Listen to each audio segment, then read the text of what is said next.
Yeah, so by the time anybody sees this video, hello out there in YouTube land. Uh, my last video, I said I'd hope that I'd had this up in like a month from my last video, but by the time I get this completely made and edited, it's probably going to be more like 2 months.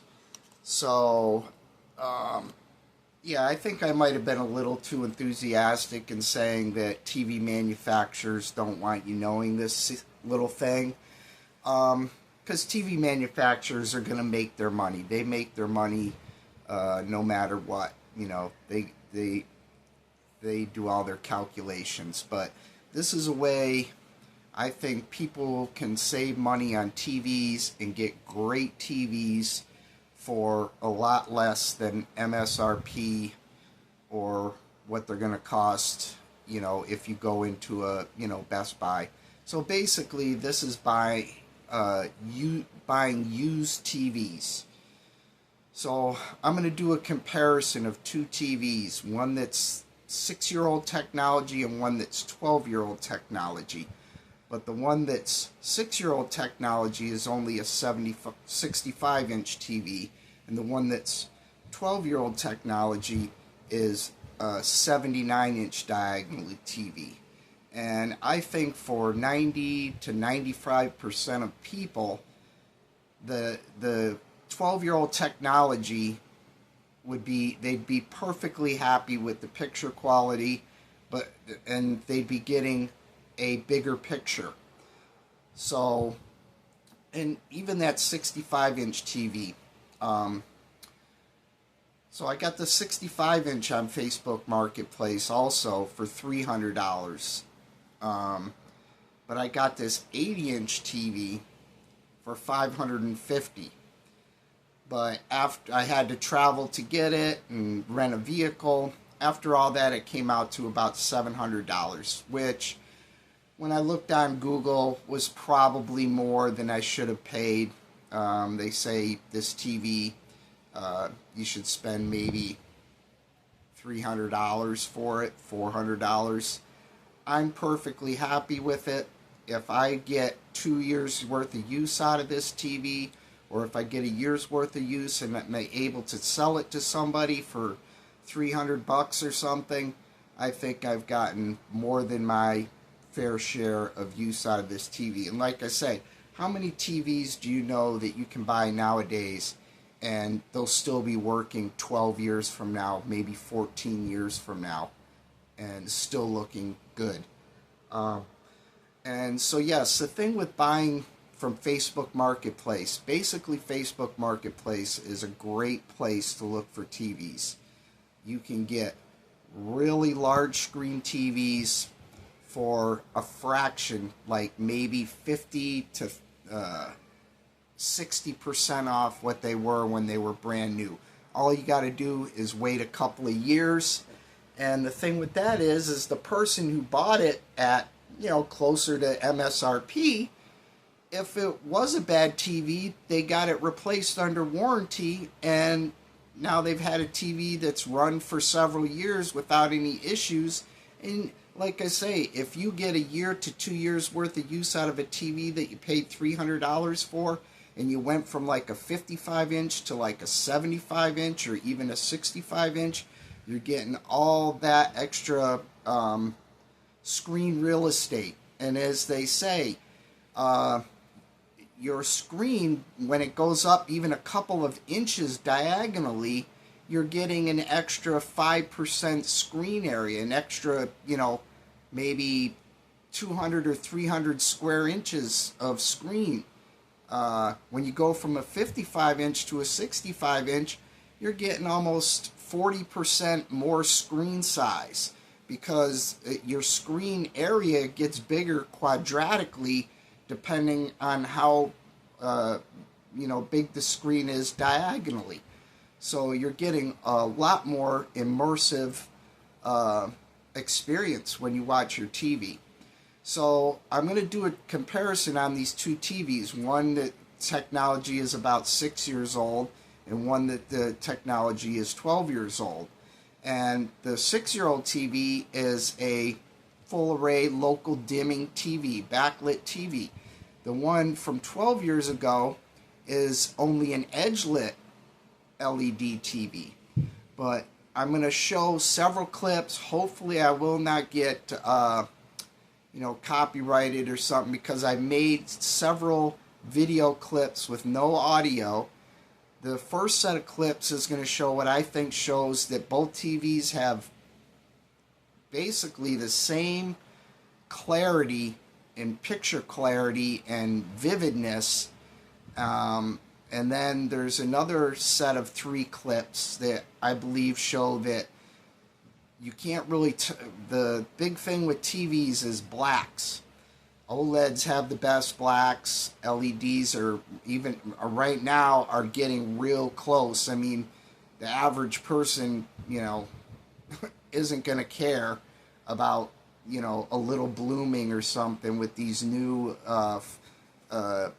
backlit LED TVs that have super quantum dot mini LEDs, with 3,000 dimming zones behind them. So yeah, it's going to take me a while to put this video together, and like I say, I was probably a little enthusiastic because TV manufacturers, they get their money in the long run. They're not losing out on money. But this is a way the average person can get a really good TV. You just have to wait a couple of years after a specific TV comes out. Go looking on Facebook Marketplace. I mean, you can go to eBay, but then a lot of times, unless that TV is in your area, it's going to have to be shipped, and you're going to pay shipping costs. And most people that sell on eBay don't ship TVs unless they're like some kind of, TV wholesale outlet or something like that. If it's a private entity, it's usually local pickup anyways. So Facebook Marketplace is the best way to go to buy a used television. Yeah, so at the end of this video, I will you can compare the 2 TVs. I won't tell you which one is which or which clips come from which TV. Decide if you can tell which comes from which, and then at the end I'll tell you which clips came from what TV. Alright, hope you people enjoy this video. So yeah, the 2 TVs in question, the first TV, the 65-inch TV that's 6 years old, is a Sony XBR-6590CH, which is basically a Sony XBR-6590CH, which was a good Sony TV when it came out in 2020. It was like, I think, near their flagship model, or one step below their flagship model, but it was a highly regarded Sony backlit full array local dimming TV. And I think they came out as 65-inch was like maybe $1,500, somewhere $1,600 when brand new. But the second TV, now this was Sony's first, I think, like real delve into this. This TV is called the Sony XBR-X79X900b, and it is an edge-lit TV with some local dimming. This TV, brand new when it came out, was over $6,000. And like I say, I got it for $550, which is over 90% off of probably its MSRP. Like I say, on Google, they say I probably should have paid less, but I am seriously happy with this TV. And at the end of the video, I will show you the size of this TV. It is thoroughly amazing. You don't need a soundbar at all with this TV if you don't want one. This TV is made like a tank, which TVs nowadays don't don't compare in any way to this TV.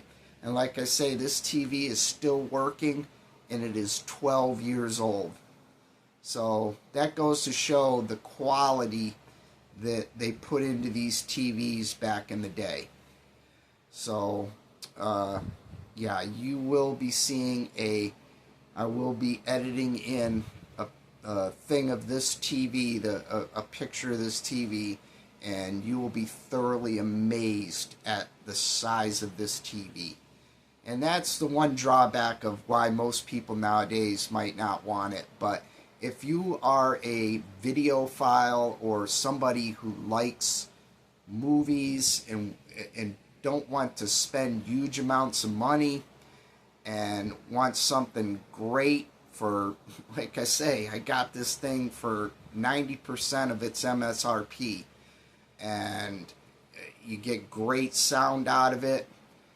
Granted, you might have to put up with, you know, it's a over 100-pound TV, but I think if you want to get into like watching movies and for not thousands of dollars, but you know, less, you would be happy with this TV. So this is going to be TV number 1. Don't know if it's going to be the 2014 TV or the 2020 TV.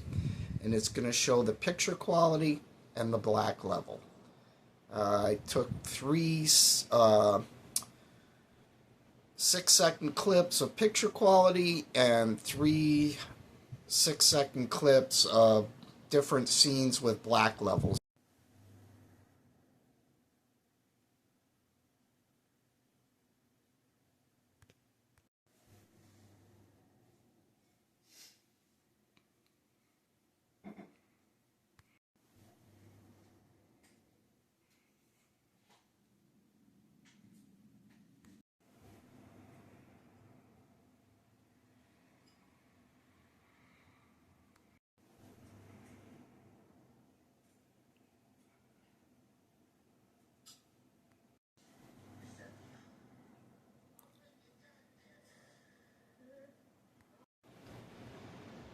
So this is going to be the same, pretty much the same clips of the next TV, but I'm not saying whether it's the 2014 or the 2020 technology. You decide after you see the picture quality.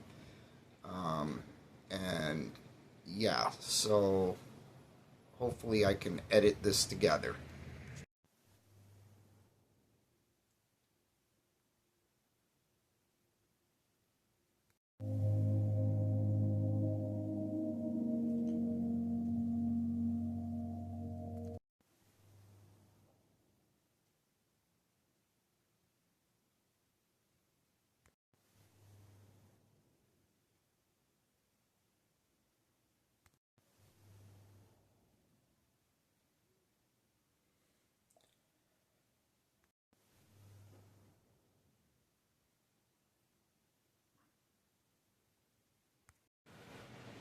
So here's the video finally of the 2 TV comparisons. And so the first clips you're going to see are of the Sony XBR-79X900b.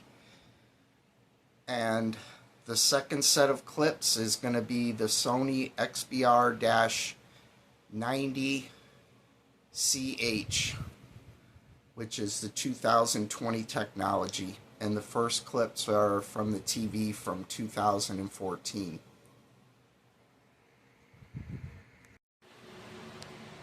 So here's a little video of the Sony XBR-X79X900b. Between those 2 speakers there is 7 feet. So that TV from one edge to the other is like 6 feet across. Now let me turn the light down so you...